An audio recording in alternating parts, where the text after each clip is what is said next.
Put down your knife and fork. We're eating with our hands today on The Chew. Welcome back. Our next guest has gone from playing a spunky teenager on That 70s Show to a badass prisoner on Orange is the New Black. Now she's added author to her resume with a brand new cookbook. It's called The Stash Plan. Please welcome back Laura Prepon.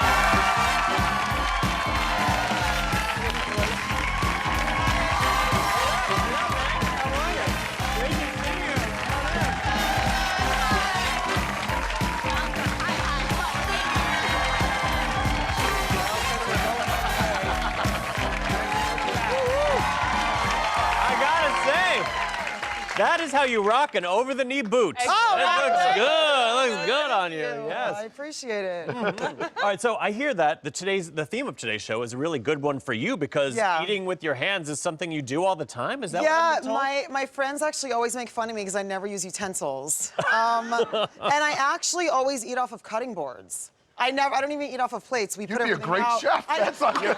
This is perfect. Well, I grew for up you. in a kitchen, so maybe that's why. So. You grew up in a kitchen? Well, yeah, my mother was a chef, so she taught me everything I know, and yeah, it's awesome. She's the best. I heard she's a little bit of a quirky cook, though. Like, sometimes you'd find surprises in the house. She's very quirky. I mean, one thing that actually sticks out is we never had any bedtimes. We never had any rules or anything. We just kind of did our own thing.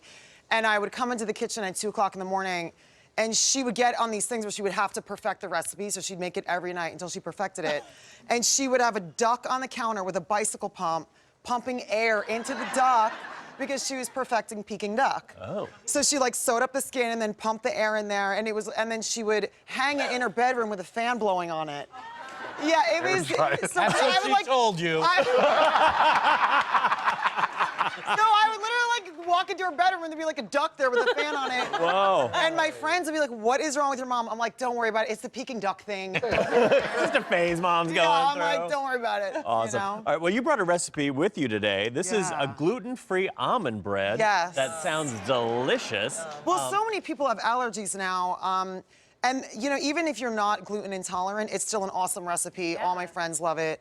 But a lot of people have allergies now and autoimmune disorders like I do. So this is an awesome replacement for a regular bread. Okay, let's get started. So the almond meal is the basis of this. Yeah, so this is the base. And then we're gonna add some coconut flour.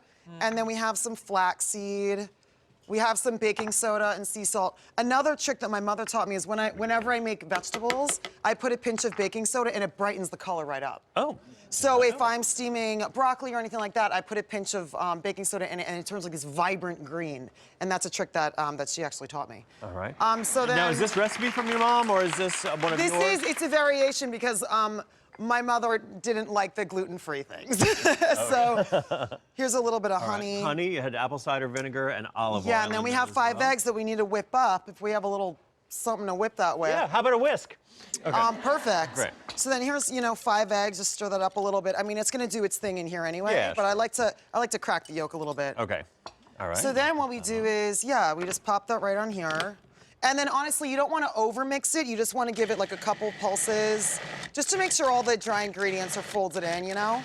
Look at you, Laura Prepon, working that thing like a pro. Yeah, you could tell you've spent your lifetime in a kitchen. Yeah, you've done this. Just some random It's celebrity honestly, cookbook. besides being on a set, the kitchen is my favorite place to be. So here's thanks guys. So here's just an awesome like buttered pan. I use real butter, real oil, real everything, because whenever you eat something that's real, your body should be able to know what to do with it. Right, You know? recognize it, So sure. I don't buy into the whole thing of any of the fake stuff.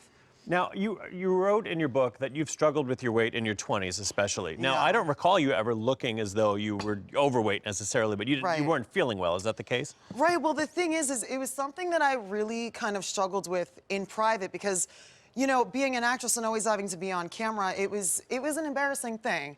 And I was always like stressed out about my weight. And again, I had these autoimmune disorders. Anytime I ate anything, my body would have an adverse reaction to it.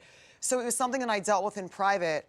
And then when I finally learned what worked for me, I wanted to share it with everybody because I know that people are suffering from the same things that I did, with like inflammation and a really hard time losing weight and it's having no energy. Yeah. And it's a problem that Western medicine really, which my father's a doctor. I grew up in Western medicine and there definitely is a place for that. But for autoimmune things and food allergies, a lot of times they don't believe the symptoms when it's a real thing. Yeah, absolutely. I mean, like what you put in your body affects your body, right? So this is awesome. So that goes in the oven. While that's I just give it a little thing to even it out. Okay, and while that's cooking, you actually top that bread with turkey and it's turmeric that you make. Yeah. Turmeric is a very big anti-inflammatory. Oh, absolutely, and helps the liver do its job. So basically what I do is I always, anytime I can get bone broth into my food, I do, because it's so nourishing. The collagen, the cartilage, the bone marrow, it just replenishes you immediately. Okay, so this is white meat turkey, I see, right? This is some ground turkey, always hormone-free, no antibiotics. Yep. Again, bone broth, and also, this is something my mother taught me at a young age, is I cook everything, every protein. I do like kind of a steam cook like this, and it gives it really amazing flavor, and turkey especially, sometimes it can be dry, so this makes it really juicy. And you use less oil that way, too. Yeah, totally. Keeping it light. All right, so then we add some herbs, I imagine, some Yes, cayenne. so then we always, turmeric, of course. Cumin, which is another trick I got from my mother. Sea salt you like, right? Sea salt, and then we just stir all this up. It turns this awesome yellow color. All right, so we're gonna let this cook a little bit, and then we're gonna see how this amazing almond bread turns out. We're gonna put some toppings on top of that. Yeah. Don't go away. Still to come, Daphne's got a store-bought solution to your dinner time dilemmas. That's in a moment.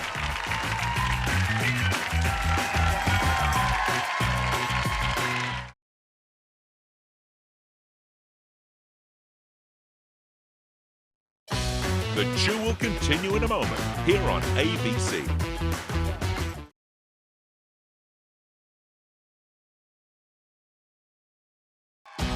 Hey, it's not against the rules. Eat with your hands today on The Chew. Welcome back. I'm here with Orange is the New Black Star and author of The Stash Plan, which is a really great book, Laura Prepon. All right, so you're showing us how to make your gluten-free almond bread, and we're going to add some toppings to that. Now, what I love about this bread is that it is 100% guilt-free bread. You don't have to worry about that. It's not highly caloric. Totally. It's really good for you. Totally. All right, what else? What do you like to put on? Okay, so again, I love eating with my hands. So I love butter. There's absolutely nothing wrong with butter. Right. So I'll put some butter on some toasted bread, right? And then I'm just gonna, this is what I would do at home. So I'm just gonna make it how I would make it at home. Yes. So with my hands, I just grab some avocado, put it on there, right? And then what I'll do is I'll just come right over here, take a little bit of turkey, and you just kind of like put a little bit on top, you know, just kind of smush it on there. Protein, the turmeric. And then, because I want to eat it with my hands, I take the butter lettuce and I cover it and I hold it like a little sandwich like that. So that's what I do. Laura, and then I take a big bite. It's like a lettuce wrap with style. I'll take a bite from the other side. All right. I don't mind your hands, Laura. Not a germaphobe. I love it. Neither am I. The other thing, too, is... That's delicious. Right? Really good. Delicious. The other thing, too, is if you have a little bit of a sweet craving, again, just take a little bit of organic butter, put a little bit of organic butter in there. What I like to do is I take a little bit of almond butter and I rub it, you know, on the toasted bread. And then what I'll do is I'll drizzle it. Drizzle? Oh, yeah. I do a little drizzle with honey. Drizzle it Just a little bit. And then this is it like handles your, if you have a sweet tooth or a sweet craving, you know, your kids. My best friend has kids and they love this. It's sweet. Right, I want to try that time. It's awesome. I love it. It's totally, I mean, you can use it for so many things. The great thing about the book is that you teach people how to, that's so good, Laura. Thank you. You teach people that you really only cook twice a week. And then, so that's the great thing about this. Then you put the other stuff on top of other stuff. Totally. Well, it's called the Stash Plan because, you know, I work really long hours. We all do. We get up really early and wouldn't change it for the world. It's the best job ever. But the thing to do is I cook twice a week. Takes about an hour. I make my stash. And then every morning before I go to work, 10 minutes, put my meals together. It's affordable. It's fast. Yeah. And it makes your life worry-free. It really is a practical way of living your life, honestly. Absolutely. Well, Laura, I think it's time to get to know you a little bit better. We want to play a round of Once Prepon a Time. You're going to read statements about yourself from this storybook, and we're going to guess whether they are true or just a fairy tale. If we get 3 out of 5 correct, our audience is going home with a copy of your book. All right. Mario, you can go first. Okay. All right, Mario. Once upon a time, I got my motorcycle license and I owned my own bike. Oh, yes. Right, it's true. Want to go with Michael next? Okay, so Michael, once upon a time, I earned the nickname the Red Dragon at the poker table. I'm gonna say false. I totally bought into the Red Dragon. No, that's yeah. When I was a redhead, I knew I you were a used to play redhead, lot of too. poker, and my nickname at the He poker table overthought was the it. Red Dragon. Motorcycles and a Daphne next? gambling habit. I Right, love it. Daphne. Once upon a time, I fell off a chairlift and I broke my tailbone. Oh my gosh. I'm gonna go false on Yeah, that's true. That's false. All right, we just need one more right. Carla? see if you can get Okay, this. let's see. Once upon a time, a bee flew into my hair during my driver's test, causing me to lose control and fail. Oh, girl, please tell me that's false. It's false! That means our entire race is going home with Laura's book, The Scout Plan. It's in stores now. Laura, thank you so much for being here, my dear. Up next, Daphne's giving us some of her favorite store-bought solutions. Don't go away. When Hollywood gets hungry, the Chew is the place to be. Oh my God, that's really good. Tune in all season long for the biggest stars and the hottest dishes this side of Tinseltown. So good. So good. Catch all the action right here on the Chew. Hey, Beauty?